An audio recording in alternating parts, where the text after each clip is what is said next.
S, ಬಹಳಷ್ಟು ಸಂಗತಿಗಳನ್ನು ನಾವು ಮಾತಾಡ್ತಾ ಇದ್ದೀವಿ. ಜೊತೆಗೆ ರಾಘವನ್ ಈಗ ಬ್ರೇಕ್ ಸಂದರ್ಭದಲ್ಲಿ ಮಾತನ್ನು ಹೇಳಿದ್ರು. ಬಹುಶಃ ನನಗನ್ಸುತ್ತೆ ಎಲ್ಲ ಶಾಲೆಯವರು ಕೂಡ ಇದನ್ನು ಫಾಲೋ ಮಾಡಬೇಕು ಅಂತ. ಇವತ್ತು ಈ ಬರೀ ನಾವು ಆ ಜಯಂತಿ ಈ ಜಯಂತಿ ಅಂತ ರಜೆ ಕೊಡ್ತೀವಿ. ಇವತ್ತು ನೀವು ಅಟ್ಲೀಸ್ಟ್ ಏನಂದರೆ ಈ ಪಠ್ಯ ಬೋಧನೆಗೆ ಇವತ್ತು ರಜೆ ಕೊಟ್ಬಿಟ್ಟು ಇವತ್ತು ನೀವು ಬೋಧನೆ ಮಾಡಬೇಕಾಗಿರುವಂಥದ್ದು, ನೀವು ತಿಳಿಸ್ಬೇಕಾಗಿರುವಂಥದ್ದು ನಿಜಕ್ಕೂ ಇದು. ಬೆಳಗ್ಗೆ ಬರ್ತಾ ಶಾಲೆ ನಡೆಸುವಂಥ ನನ್ನ ಸ್ನೇಹಿತರಿಗೆ ಅದನ್ನೇ ಹೇಳಿದೆ ನಾನು. ಬೆಳಗ್ಗೆ ಪ್ರೇಯರ್ ಆದಮೇಲೆ ದಯವಿಟ್ಟು ಇದನ್ನು ಶುರು ಮಾಡಿ. ಮಕ್ಕಳುಗಳಿಗೆ ಏನು ಅಂತಂದರೆ ಯಾರಿಗಾದ್ರೂ ಒಬ್ಬರಿಗೆ ಇದರ ಬಗ್ಗೆ ಕುತೂಹಲ ಬಂತು ಅಂತಂದ್ರೂ ಕೂಡ ಪವಾಡಗಳಾಗ್ಬಿಡ್ತವೆ ಅಂತ ಹೇಳ್ತೀರಿ ಸರ್? ಡೆಫಿನೆಟ್ಲಿ. ಯಾಕೆ ಅಂದರೆ ನಮಗೆ ಸಾಮಾನ್ಯವಾಗಿ ಇನ್ಸ್ಪಿರೇಷನ್ ಸಿಗೋದೇ ಕಷ್ಟ. ಆ್ಯಂಡ್ ಒಂದು ಜನ್ರೇಷನಲ್ಲಿ ನಾವು ಬದುಕಿರೋಂಥ ಕಾಲದಲ್ಲಿ ಈ ಥರ ಒಂದು ಇನ್ಸ್ಪಿರೇಷನ್ ನಮಗೆ ಸಿಕ್ಕಿದೆ. ಆ ರೆಸಿಲಿಯನ್ಸ್ನ ಇನ್ಸ್ಪಿರೇಷನ್ 9 ತಿಂಗಳು ಆ ಸಿಸ್ಟಮ್ನ ಫಾಲೋ ಮಾಡಿಕೊಂಡು, ಬರೀ ಅವರೊಬ್ಬರೇ ಅಲ್ಲ. ನಾವೆಲ್ಲ ಮಾತಾಡ್ತಿರೋದೇನು ಅಂದರೆ ಸುನೀತಾ ವಿಲಿಯಮ್ಸ್ 9 ತಿಂಗಳಲ್ಲಿದ್ದರು ಅಂತ. ಆ 9 ತಿಂಗಳು ಅವರನ್ನು ಅಲ್ಲಿ ಸೇಫಾಗಿ ಸೌಂಡ್ ಆಗಿಡೋದಕ್ಕೆ ನಾಸಾದ ಇಲ್ಲಿನ ಟೆಕ್ನಿಕಲ್ ಕ್ರೂ ಅವರು 9 ತಿಂಗಳು ಕೆಲಸ ಮಾಡಿದ್ದಾರೆ. ಅವ್ರು ಕೆಲಸ ಮಾಡದೇ ಇದ್ರೆ ಅಲ್ಲಿ ಮೇಲ್ಗಡೆ ಏನಾಗ್ತಿದೆ, ಇವ್ರ ಜೊತೆ ಕಮ್ಯುನಿಕೇಷನ್ ಆಗ್ಬೋದು, ಇವ್ರ ಫ್ಯಾಮಿಲಿ ಜೊತೆ ಅದನ್ನು ಇಂಟ್ರಾಕ್ಟ್ ಮಾಡಿಸೋದಾಗ್ಬೋದು, ಅದೆಲ್ಲ it is not so easy actually. And Sunita Williams ಅವರು ಅಲ್ಲಿದ್ದಾಗ ಶಾಲೆ ಮಕ್ಕಳ ಜೊತೆ ಮಾತಾಡಿದ್ದಾರೆ. ಆ ಒಂದು ವ್ಯವಸ್ಥೆ ಕೂಡ ನಾಸಾ ಮಾಡಿಕೊಡುತ್ತೆ. ಯಾಕೆ ಅಂತಂದ್ರೆ ಅಲ್ಲಿ ಅವರ ಪದ್ಧತಿ ಹೇಗೆ ಅಂತಂದ್ರೆ, ನಮಗೊಂದು ಇನ್ಸ್ಪಿರೇಷನ್ ಸಿಗ್ತಾ ಇದೆ ಅಂದ್ರೆ ಅದನ್ನ ಮಕ್ಕಳಿಗೆ ಹೇಗೆ ಕೊಡ್ಬೋದು. ಯಾಕೆಂದ್ರೆ ನೀವು ಮುಂದಿನ ಜನಾಂಗವನ್ನ, ಮುಂದಿನ ಜನರೇಷನ್ ಅನ್ನ ಇನ್ಸ್ಪೈರ್ ಮಾಡಲಿಲ್ಲ ಅಂತಂದ್ರೆ ಅವರು ವಿಜ್ಞಾನದಲ್ಲಿ ಆಸಕ್ತಿಯನ್ನ ತುಂಬಾ ಸರಳವಾಗಿ ಕಳ್ಕೊಂಡ್ಬಿಡ್ತಾರೆ. ಯಾಕೆ ಅಂತಂದ್ರೆ ಈಗ ನೋಡಿ, ನಾವು ಆಸ್ಟ್ರಾನಮಿ ರಿಸರ್ಚ್ ಅಲ್ಲಿ ಹೇಳ್ತೀವಿ. ನಾನು ರಿಸರ್ಚ್ ಮಾಡುವಾಗ ಸಂಜೆ 6:30 ನಾನು ಟೆಲಿಸ್ಕೋಪ್ ಜೊತೆ ಕುತ್ಕೊಂಡು ಒಂದು ನಕ್ಷತ್ರವನ್ನ ನೋಡ್ತಾ ಇದ್ದೀನಿ ಅಂತಂದ್ರೆ ಅಲ್ಲಿ ಇನ್ನೇನು ಕೆಲಸ ಇರೋದಿಲ್ಲ. ಟೆಲಿಸ್ಕೋಪ್ ತನ್ನ ನಕ್ಷತ್ರವನ್ನು ನೋಡ್ತಾ ಇರುತ್ತೆ, ಅದರಿಂದ ಬರೋ ಬೆಳಕನ್ನು ಕಲೆಕ್ಟ್ ಮಾಡಿ ನಿನಗೆ ಕಂಪ್ಯೂಟರಲ್ಲಿ ಕೊಡ್ತಾ ಇರುತ್ತೆ. ನೀ ಕೂತ್ಕೋಬೇಕಲ್ಲಿ. ಸಂಜೆ 6:30 ಬೆಳಗ್ಗೆ 6:30 ಕೂತ್ಕೋಬೇಕು. 12 ಗಂಟೆ ಕಾಲ ಕೂತ್ಕೊಳ್ಳೋ ಅಷ್ಟು ನಿನಗೆ ಪೇಷನ್ಸ್ ಇರಬೇಕು.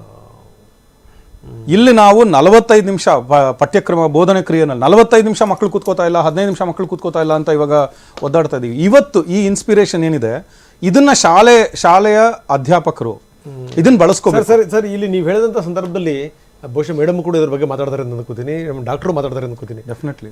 ಇವಾಗ ಮಕ್ಕಳಿಗೆ, ತಂದೆ ತಾಯಿಗಳಿಗೆ ಒಂದು ದೊಡ್ಡ ಚಾಲೆಂಜ್ ಏನು ಅಂತಂದ್ರೆ ಮಕ್ಕಳು ಒಂದು ಕಡೆ ಕೂಡಿಸೋದು. ಹೌದು. ಬಹುಶಃ ಏನಂದ್ರೆ ಅದೊಂದು ಕಲೆಗಾರಿಕೆ ಅಂತ ನಾನು ಭಾವಿಸ್ತೀನಿ. ಯಾಕಂದ್ರೆ ನಿಮಗೆ ಕೂಡಿಸೋ ಅಂತ ರೀತಿನೂ ಗೊತ್ತಿರಬೇಕು. ಮಕ್ಕಳುಗಳಿಗೆ ನೋಡಿ ಸರ್, ಮಕ್ಕಳು ನಾವು ಒಂದು ಹೇಳಿದ್ರೆ ಅವ್ರು 10 ಯೋಚನೆ ಮಾಡ್ತಿರ್ತಾರೆ. ಹೌದು. ಸೊ ಹಿಂಗಾಗಿ ಅವ್ರಿಗೆ ಇಂಟ್ರೆಸ್ಟ್ ಬರೆಸ್ಬೇಕು, ಅವ್ರಿಗೆ ಕುತ್ಕೋಬೇಕು ಅಂತ ಅನಿಸ್ಬೇಕು. ಹಂಗೆ ಮಾಡೋದು ಹೆಂಗೆ ಅಂತ ಅವ್ರನ್ನ ಪ್ರಕೃತಿದತ್ತವಾದಂಥ ರೀತಿಯಲ್ಲಿ ಬಿಡಬೇಕು, ನ್ಯಾಚುರಲ್ ಎನ್ವೈರನ್ಮೆಂಟಲ್ಲಿ ಬಿಡಬೇಕು. ನೀವು ಕಟ್ಟಡಗಳಲ್ಲಿ ಮಕ್ಕಳನ್ನ ಕೂರಿಸಿ ಬೋಧನೆ ಮಾಡುವಂಥ ಪ್ರಕ್ರಿಯೆ ಏನಿದೆ ಅದನ್ನು ಬದಲಾಯಿಸ್ಬೇಕು. ನಾವು ಮಕ್ಕಳಿಗೆ ಮುಕ್ತತೆ ಬೇಕು, ಓಪನ್ನೆಸ್ ಬೇಕು. ಈಗ ಇವರು ಸುಚರಿತಾ ಮೇಡಮ್ ಹೇಳಿದ್ರು, ಅವರು ಅಮೆರಿಕಾದಲ್ಲಿದ್ದಾಗ ಮುಕ್ತವಾಗಿ ನಾನು ನನ್ನ ಪ್ರೊಫೆಸರ್ ಜೊತೆ ಮಾತನಾಡೋಕ್ಕಾಯಿತು. ಹಾಗಾಗಿ ಎಷ್ಟೋ ಸಮಸ್ಯೆಗಳನ್ನು, ನಾನು ಚಾಲೆಂಜಸನ್ನು ಅಲ್ಲಿ ಸಾಲ್ವ್ ಮಾಡಲಿಕ್ಕಾಯಿತು. ಅದನ್ನು ನಾವು ಶಾಲೆಗಳಲ್ಲಿ ತರಬೇಕು. 30 ಜನ, 40 ಜನ, 50 ಜನ, 60 ಜನ ಮಕ್ಕಳಿರುವಂಥ ಕ್ಲಾಸ್ ರೂಮ್ಸಲ್ಲಿ ನೀವು ಸುಮ್ಮನೆ ಬೋಧನೆ ಮಾಡ್ಬೋದು. ಅಂದರೆ ಯಾವುದೋ ಒಂದು ಟೆಕ್ನಾಲಜಿ ತೊಗೊಂಡು ಕ್ಲಾಸ್ ರೂಮ್ TV ಥರ ತೋರಿಸ್ಬಿಟ್ಟು ಆಯಿತು ನಿಮ್ಮ ಓದಿದ್ದು ಮನೆಗೆ ಹೋಗಿ ಅಂತ. ಆದರೆ ಆ ಮಗು ನಿಜವಾಗ್ಲೂ ಕಲಿತಾ ಇದೆಯಾ, ತನ್ನ ಇಂಟ್ರೆಸ್ಟನ್ನು ಆ ವಿಷಯದಲ್ಲಿ ಡೆವಲಪ್ ಮಾಡ್ಕೋತಾ ಇದೆಯಾ, ಅದು ಬೇಕು ಅಂತಂದರೆ ಆ ಕಲಿಕಾ ಪದ್ಧತಿಯನ್ನು ನಾವು ಬದಲಾಯಿಸ್ಬೇಕು. ಇಲ್ಲಿ ಈಗ ಏನು ನಡೀತಾ ಇದೆ ಈ ಒಂದು ಪರಿಸ್ಥಿತಿ, ಇದು ಇನ್ಸ್ಪಿರೇಷನ್. ಇದನ್ನ ಶಾಲೆನಲ್ಲಿ ಇವತ್ತು ನೀವು ಹೇಳಿದ ಹಾಗೇನೆ ಶಾಲೆಗಳಲ್ಲಿ ಇವತ್ತು ಇದನ್ನ ಮುಖ್ಯವಾಗಿ ಇಟ್ಕೊಂಡು, ಆಧಾರವಾಗಿ ಇಟ್ಕೊಂಡು ಮಕ್ಕಳಿಗೆ ಕೆಲವು ವಿಷಯಗಳನ್ನ ಮಾತಾಡಬೇಕು. I think doctor will be able to share more. ಅಲ್ಲ, ನಾನು ಹೇಳೋದೇನು ಅಂತಂದ್ರೆ ಮೇಡಮ್, ಈಗ ಶ್ರೀರಾಘವನ್ ಅವ್ರ ಬಗ್ಗೆ ಅದು ಎಷ್ಟು ಜನಕ್ಕೆ ಗೊತ್ತಿದೆಯೋ ಗೊತ್ತಿಲ್ಲ. ಈ ವೇದಿಕೆ ಮುಖಾಂತರ ಅವ್ರ ಪರಿಚಯ ಕೂಡ ಆಗಬೇಕು. ಏನು ಅಂದರೆ, ಒಂದು ಶಾಲೆಯಲ್ಲಿ ಕೇವಲ 8 ಮಕ್ಕಳು ಮಾತ್ರ ಅವರು ಕ್ಲಾಸ್ ರೂಮಲ್ಲಿ 8 ಜನ ಮಕ್ಕಳು ಮಾತ್ರ ಇರ್ತಾರೆ. ಜೊತೆಗೆ ಏನಂದ್ರೆ ಅಲ್ಲಿ ಬೋಧನೆಗಿಂತ ಜಾಸ್ತಿ ಕಲಿಕೆ ಇರುತ್ತೆ. ಹಿಂಗಾಗಿ ಏನಂದ್ರೆ ಕಲಿಕೆಯ ಅಗಾಧತೆ ಇದೆಯಲ್ಲ, ಅದು ನಮಗೆ ಅದರ ಅರಿವೇ ಬಂದಿಲ್ಲ. ನಮ್ಮ ಮಕ್ಕಳುಗಳಿಗೆ ಎಷ್ಟು ಕಲಿಸ್ತಾ ಇದೀವಿ, ನಾವು ಏನು ಕಲಿಸ್ತಾ ಇದ್ದೀವಿ, ಏನು ತುಂಬುತ್ತಾ ಇದ್ದೀವಿ, ಏನು ಎತ್ತ. ಜೊತೆಗೆ ಏನಂದ್ರೆ ನಮ್ಮ ಮಕ್ಕಳುಗಳನ್ನು ನಾವೇನು ಅಂದರೆ, ನನಗೆ ಯಾವಾಗಲೂ ನಾನು ಎಲ್ಲಾದರೂ ಉಪನ್ಯಾಸಕ್ಕೆ ಹೋದಂಥ ಸಂದರ್ಭದಲ್ಲಿ ಹೇಳ್ತಾ ಇರ್ತೀನಿ, ನಮಗೇನಾದ್ರೂ ಒಂದು ವಿಶೇಷ ಶಕ್ತಿ ಇದ್ದಿದ್ದರೆ ನಮ್ಮ ಮಗು ಹುಡ್ತಿರ್ಬೇಕಾದ್ರೆ BE ಫಸ್ಟ್ ಸೆಮಿಸ್ಟರ್ ಹುಟ್ಟಿಸ್ಬಿಡ್ತಿದ್ವಿ ನಾವು ಅಂತ. ಹೌದು, ಅದಕ್ಕೆ ನಮ್ಗೆ ಉದಾಹರಣೆನೂ ಇದೆ. ಅಭಿಮನ್ಯು ಏನಾಯ್ತು ಅಂತ ಆಮೇಲೆ ಅರ್ಥ. ಹೌದು, ಕರೆಕ್ಟ್ ಅಲ್ವಾ ಮೇಡಮ್? ಹೆಂಗೆ ಮಕ್ಕಳುಗಳಿಗೆ ಯಾವ ರೀತಿ ಶಿಕ್ಷಣದ ಅಗತ್ಯ ಇದೆ ಅಂತ? ಮಕ್ಕಳಿಗೆ ಅದೇ ಮುಕ್ತ ವಾತಾವರಣ, ರಾಘವನ್ ಅವ್ರು ಹೇಳಿದಾಗೆ ಮುಕ್ತ ವಾತಾವರಣ ತುಂಬಾ ಇಂಪಾರ್ಟೆಂಟು. ಆಮೇಲೆ 8 ಜನ ಮಕ್ಕಳು, ಅದು ಒಳ್ಳೆ ಮಾಡೆಲ್ ಅದು. ಸೊ ಆಗ ಒಂದೊಂದು ಮಕ್ಕಳ ಹತ್ರ ಇಂಡಿವಿಜುವಲ್ ಅಟೆನ್ಷನ್ ಕೊಡೋದಕ್ಕಾಗುತ್ತೆ ಮಕ್ಕಳಿಗೆ. ಯಾವುದನ್ನು ಹೇರಲ್ಲ ನಾವು ಅಂತ ಹೇರೋದಿಲ್ಲ. ನಮ್ಮ ಮನೆಗಳಲ್ಲಿ ದೊಡ್ಡ ಸಮಸ್ಯೆ ಆಮೇಲೆ ಇನ್ನೊಂದು ಇಲ್ಲಿ ತುಂಬಾ ಬೇಗನೆ ನಾವು LKG UKG ಇಂದ ಎಲ್ಲಾ ಕಲ್ಸಕ್ ಹೊರಡ್ತೀವಿ. ಸೊ ಅದು ತುಂಬಾ ಸ್ಲೋ ಆಗಿ ಸ್ಟಾರ್ಟ್ ನಾವು ಏನೇನು ಮಾಡಿಲ್ವಲ್ಲ ಅದನ್ನೆಲ್ಲ ಅವ್ರು ಮಾಡಬೇಕು ಅಂತ. ಹೌದು ಹೌದು. ಸೊ ಹಿಂಗಾಗಿ ಭಾರ ಆಗ್ಬಿಟ್ಟಿದೆ. ಹಿಂಗಾಗಿ ಶಾಲೆಗೆ ರಜಾ ಅಂದ ತಕ್ಷಣ ಮಕ್ಕಳು ಎಷ್ಟು ಸಂಭ್ರಮಿಸ್ತಾವೆ ನೋಡಿ, ಅದರಲ್ಲೇ ಗೊತ್ತಾಗುತ್ತೆ ಅವ್ರು ಎಷ್ಟು ಹಿಂಸೆ ಅನುಭವಿಸ್ತಾರೆ ಅಂತ. ಏನಂತೀರಿ ಡಾಕ್ಟರ್ ಜಿ? ನೀವು ಫಸ್ಟು ಹೇಳ್ತಾ ಇದ್ರಿ ಮಕ್ಕಳನ್ನ ಹೆಚ್ಚು ಸಮಯ ಕೂತ್ಕೊಳ್ಳೋಕ್ಕೆ ಏನು ಮಾಡಬೇಕು ಹಾಗೆ ಹೀಗೆ ಅಂತ. ಸರ್ ತುಂಬ ಚೆನ್ನಾಗಿ ಅದ್ರ ಬಗ್ಗೆ ವಿವರಣೆ ಕೊಟ್ಟಿದ್ದಾರೆ. ನನ್ನ ಒಂದು ಅನಿಸಿಕೆ ಈ ಥರ ಇದೆ. If you want the child to sit for longer duration of time without disturbing you, feed his curiosity. ಬಹಳ ಮುಖ್ಯ ಇದು. ಅದನ್ನು ತುಂಬುವಂಥ ಶಕ್ತಿ ತಂದೆ ತಾಯಿಗಳಲ್ಲಿ ಆ ಇರಬೇಕು. ಮಗುಗೆ ಕ್ಯೂರಿಯಾಸಿಟಿ ಇರುತ್ತೆ. ಅದಕ್ಕೆ ಈಗ ಗ್ಲಾಸನ್ನು ಈಗ ಎತ್ತಿಟ್ಕೊಳುತ್ತೆ, ನೆಕ್ಸ್ಟು ಇದನ್ನು ಹೀಗೆ ಮಾಡುತ್ತೆ, ನೆಕ್ಸ್ಟ್ ಇದು ಹೀಗೆ ಮಾಡುತ್ತೆ, ರೈಟ್? 5 minutes ಇದು ಕೆಲಸ ಮುಗ್ದೋಯ್ತು. Then it takes another thing. So ನಾವು ಯಾವಾಗಲೂ ಹೇಳ್ತೀವಿ ಈ ಕ್ರಿಯೇಟಿವ್ ಚೈಲ್ಡ್ ಇರ್ತಾವಲ್ಲ, ತುಂಬ ಎಕ್ಸೆಪ್ಷನಲ್ ಚಿಲ್ಡ್ರನ್, ಅವರ ಒಂದು ಈ ಕ್ರಿಯೇಟಿವಿಟಿ ಮ್ಯಾಕ್ಸಿಮಮ್ ಇರುತ್ತೆ. ಅವ್ರು ಹೆಚ್ಚಿಗೆ ಹೊತ್ತು ಕೂತ್ಕೊಳ್ಳೋಕ್ಕಾಗೋದಿಲ್ಲ.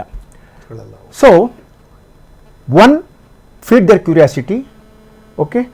To, be with them and keep giving challenging inputs. ಆಯ್ತು. ಈಗ ಅದು 4 ವರ್ಷದ ಮಗು, 4 ವರ್ಷದ ನೀವು ಆಟ ಸಾಮಾನು ಕೊಡ್ತೀರಾ, ಅದು ಮುಗ್ದೋಗ್ಬಿಡ್ತದೆ. ಅವನು ಐಕ್ಯೂಗೆ ಸಾಕಾಗೋದಿಲ್ಲ. Then give him 1 year extra. ಆವಾಗ ಮಾತ್ರ ಸಾಧ್ಯ ಸರ್. ಅದರ್ವೈಸ್ ಕೆಲವ್ರು ಏನು ಮಾಡ್ತಾರೆ ಅಂದರೆ, ಮಗು ತುಂಬ ಆ್ಯಕ್ಟಿವಿಟಿ ಇದೆ, ಇವನಿಗೆ ಏನಾದ್ರು ADHD ಸಿಂಪ್ಟಮ್ಸ್ ಇದೆಯಾ ಹಾಗೆ ಹೀಗೆ ಅಂತ ನೋಡ್ತೀವಿ. That should be the last options to diagnose.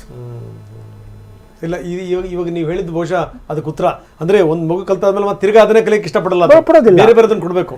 ಒಬ್ಬ ಡಾಕ್ಟರ್ ಅದನ್ನೇ ಹೇಳ್ತಾ ಇದ್ರು, ನಮ್ಮ ಮಗು ವಿಪರೀತ ಒಂದು ಕಡೆ ನಿಲ್ಲಲ್ಲ, ಕುಣಿತಾ ಇರುತ್ತೆ, ಕುಪ್ಪಳಿಸ್ತಾ ಇರುತ್ತೆ ಅಂತಂದಾಗ ಅದು ಮತ್ತೆ ಅದು ಎನರ್ಜಿ ಏನು ಮಾಡ್ಬೇಕಲ್ಲ, ಏನಾರ ಮಾಡ್ಬೇಕಲ್ಲ ಸರ್. ಅದು ನಮ್ಮ ಸಮಸ್ಯೆ ಏನು ಅಂದ್ರೆ, ನಮ್ಮ ಒಂದು ವೊಕ್ಯಾಬ್ಯುಲರಿ, ನಾನು ಇದನ್ನ ಸುಮಾರು ಪ್ಲಾಟ್ಫಾರ್ಮ್ಸ್ ಅಲ್ಲಿ ಹೇಳಿದ್ದೀನಿ. How to deal with this ಅಂತ ಪೇರೆಂಟ್ಸ್ ಕೇಳ್ತಾರೆ, ಮಕ್ಕಳು ಟೀಚರ್ಸು ಕೇಳ್ತಾರೆ, how do you deal with this? ನಾನಂದೆ, they are not a pack of cards to deal. Right? They are not a pack of cards to deal. The vocabulary, ನಿಮ್ಮ ಮನಸ್ಥಿತಿ ಬದಲಾಗಬೇಕು. How do I engage the child ಅಂತ ಕೇಳಿ ನಾ ಹೇಳ್ತೀನಿ. How to deal ನಂಗೆ ಗೊತ್ತಿಲ್ಲ. ನಾನು I don't deal with children, I engage with children. ನಾನು ಅವ್ರ ಹತ್ರ ಮಾತಾಡೋ ರೀತಿ ಬೇರೆ, ನಾನು ಅವ್ರ ಜೊತೆ ಆ ಪರಿಸರದಲ್ಲಿ ಆಟ ಆಡುವಂಥ ಆಟಗಳು ಬೇರೆ. ನಾನು ಇವಾಗ ಅವ್ರಿಗೆ ಫಿಸಿಕ್ಸನ್ನು ಪಾಠ ಮಾಡಬೇಕು ಶಾಲೆಯಲ್ಲಿ ಅಂತಂದರೆ, ಟೆಕ್ಸ್ಟ್ ಬುಕ್ ತೊಗೊಂಡೋಗಿ ಅವ್ರ ಮುಂದೆ ಕೂತ್ಕೊಳ್ಳಲ್ಲ. ಅವ್ರಿಗೆ ಹೇಳ್ತೀನಿ, ನಿಮ್ಗೆ ಯಾವ ಪುಸ್ತಕ ಬೇಕೋ ನೀವು ಅದನ್ನು ತೊಗೊಂಬನ್ನಿ. ನಿಮ್ಗೆ ಅದರಲ್ಲಿ ಯಾವ್ದು, ಇವತ್ತು ನಾವು ಈ ಒಂದು ವಿಷಯದ ಬಗ್ಗೆ ಯೋಚನೆ ಮಾಡೋಣ, ನಿಮ್ಗೆ ಆಸಕ್ತಿ ಇಲ್ವಾ, ಯಾವ ವಿಷಯ ನಿಮಗೆ ಬೇಕು ಶುರು ಮಾಡಿ, ಅಲ್ಲಿಂದ ನಾವು ಮುಂದಕ್ಕೆ ಹೋಗೋಣ. ಸೊ ಹಾಗಾಗಿ ನಮ್ಗೇನಾಗುತ್ತೆ, 1 ವರ್ಷದಲ್ಲಿ ಅವ್ರು ಏನೇನೆಲ್ಲ ಕಲಿಬೋದೋ ಅದಷ್ಟನ್ನು ಮುಗಿಸಿರ್ತೀವಿ. ನಾನು ಇವತ್ತು ನನಗೆ ಈ ಸಿಲೆಬಸ್ ನೋಡಿ ಇದಿಷ್ಟಿದೆ, ಇದನ್ನು ಮುಗಿಸ್ಬಿಡ್ತೀನಿ ಮಾಡಲ್ಲ. ನಾನು ಪ್ರತಿಯೊಂದು ಶಿಕ್ಷಕರಿಗೂ ನಾನು ಅದನ್ನೇ ಹೇಳ್ತೀನಿ, ನೀವು ಟೀಚರ್ಸ್ ಆಗಬೇಡಿ, ಎಜುಕೇಟರ್ಸ್ ಆಗಿ. ತುಂಬ ಇಂಪಾರ್ಟೆಂಟ್. ನಮಗೇನು ಅಂತಂದರೆ, ನಾವು ಡಿಗ್ರಿ ತೊಗೊಂಡಿದ್ದೀವಿ, ನಾನು I am a teacher. I am not A teacher, I was a teacher. I started as a teacher. ನಾನು ಕ್ಲಾಸಲ್ಲಿ ಫಸ್ಟ್ ಟೈಮ್ ನಾನು ಕ್ಲಾಸ್ ರೂಮ್ ಒಳಗೆ ನಿಂತ್ಕೊಂಡು ಪಾಠ ಮಾಡಿದಾಗ ನನಗೆ ಅನಿಸಿದ್ದು, ಈ ಮಕ್ಕಳಿಗೆ ಯಾರಿಗೂ ನಾನು ಏನು ಹೇಳ್ತೀನಿ ಅದರಲ್ಲಿ ಆಸಕ್ತಿನೂ ಇಲ್ಲ, ಇಂಟ್ರೆಸ್ಟೂ ಇಲ್ಲ. ಸೊ ನಾನೇನು ಮಾಡಲಿ? ಸೊ ಹಾಗಾಗಿ ಬಟ್ ಫಿಸಿಕ್ಸ್ ತುಂಬ ಅಚ್ಚರಿ ಅಂತ ಉಂಟು ಮಾಡುವಂಥ ಒಂದು ಸಬ್ಜೆಕ್ಟು. ಅದರಲ್ಲಿ ಮಕ್ಕಳಿಗೆ ಇಂಟ್ರೆಸ್ಟ್ ಇಲ್ಲ ಅಂತಂದ್ರೆ ಏನು? ಅದರಲ್ಲಿ ತಪ್ಪು ಫಿಸಿಕ್ಸ್ದಲ್ಲ, ನಂದು. ನಾನು ಅದನ್ನು ಸರಿಗೆ ಮಕ್ಕಳಿಗೆ ರೀಚ್ ಮಾಡ್ತಾ ಇಲ್ಲ. ಇದು ಇಂಪಾರ್ಟೆಂಟ್. ಸುಮ್ಮನೆ ಮಕ್ಕಳ ಕಲ್ಪನಾ ಚಾಲ ಆಗಬೇಕು ಅಂದ್ರೆ ಆಗಲ್ಲ, ಹೌದು, ಆಗಬೇಕು ಅಂದ್ರೆ ಆಗಲ್ಲ. ಹೌದು, ಮಕ್ಕಳಿಗೆ ಆ ಭಾವನೆ ಮೊದಲು ಬಿತ್ತಿ ಬೆಳೆಸಿ. ಶಿಕ್ಷಕರ ಮೂಲ ಉದ್ದೇಶ ಅದು. You have to excite the children. ಶಿಕ್ಷೆ ಆಗಿರುವಂತಹ ಸಂದರ್ಭದಲ್ಲಿ ಶಿಕ್ಷಕರ ಪಾತ್ರ ಏನು, ದಟ್ ಇಸ್ ವೆರಿ ಇಂಪಾರ್ಟೆಂಟ್. ಇದಕ್ಕೆ ಸಂಬಂಧಪಟ್ಟ ಮಾತಾಡ್ತೀವಿ. ಜೊತೆಗೆ ಇದೇನು ಈ ಕ್ಯಾಪ್ಸುಲ್ ಬಂದು ಬಿತ್ತಲ್ಲ ನೀರಿಗೆ, ಅದನ್ನ ಯಾವ್ದೆಲ್ಲ ಮಾಡಿರ್ತಾರೆ? ಯಾಕಂದ್ರೆ ಅದು ಎಂತೆಂಥ ವ್ಯತಿರಿಕ್ತ ಸಂದರ್ಭಗಳನ್ನು ಎದುರಿಸ್ಕೊಂಡು, ಹವಾಮಾನದ ಇದನ್ನ ಎದುರಿಸ್ಕೊಂಡು ಕೆಳಗಡೆ ಬರುತ್ತೆ ನೋಡಿ. ಸೊ ಅದ್ರ ಬಗ್ಗೆ ಮಾತಾಡೋಣ. ಅದಕ್ಕಿಂತ ಮೊದಲು ಮತ್ತೊಮ್ಮೆ ಶಾರ್ಟ್ ಬ್ರೇಕ್.